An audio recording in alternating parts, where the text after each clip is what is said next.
ములాన్పూర్ వేదికగా జరిగిన second టీ20లో team India south Africa చేతిలో 51 రన్స్ తేడాతో ఓడిపోయింది. దాంతో సౌత్ ఆఫ్రికా సిరీస్ను 1-1తో సమం చేసింది. అయితే ఈ మ్యాచ్లో టీమిండియా బ్యాటింగ్లో పూర్తిగా ఫెయిలైంది. ముఖ్యంగా వైస్ కెప్టెన్ శుభ్మన్ గిల్ ఈ సిరీస్లో మరోసారి ఫెయిల్ అయ్యాడు. మొదటి టీ20లో 4 రన్స్ మాత్రమే చేసి అవుట్ అయిన గిల్ సెకండ్ టీ20లో గోల్డెన్ డక్గా ఆడిన ఫస్ట్ బాల్కే పెవిలియన్ చేరాడు. దాంతో గిల్ తీవ్ర స్థాయిలో విమర్శలు ఎదుర్కొంటున్నాడు. అయితే గిల్ ఈ మ్యాచ్లో మాత్రమే కాదు గత కొంతకాలంగా టీ20 ఫార్మాట్లో పూర్తిగా ఫెయిల్ అవుతున్నాడు. అయినప్పటికీ గిల్ కోసం సూపర్ ఫామ్లో ఉన్న సంజు శాంసన్ను ప్లేయింగ్ 11 నుంచి తప్పించారు. ఈ క్రమంలో గిల్ను తప్పించి సంజు శాంసన్ను తిరిగి జట్టులోకి తీసుకోవాలని అభిమానులు గట్టిగా కోరుకుంటున్నారు. తాజాగా మాజీ సిఎస్కే బ్యాటర్ సుబ్రహ్మణ్యం బద్రీనాథ్ సైతం శాంసన్కు సపోర్ట్గా నిలిచాడు.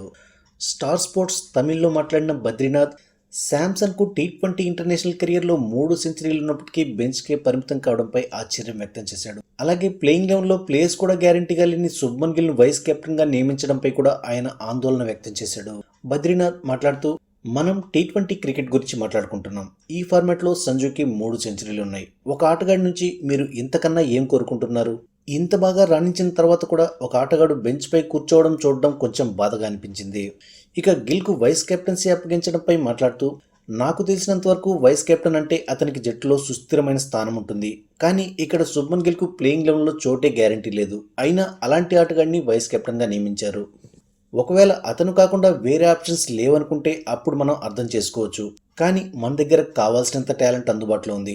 అయినా గిల్ను వైస్ కెప్టెన్గా సెలెక్ట్ చేయడమేంటో నాకైతే అర్థం కావడం లేదని బద్రీనాథ్ పేర్కొన్నాడు.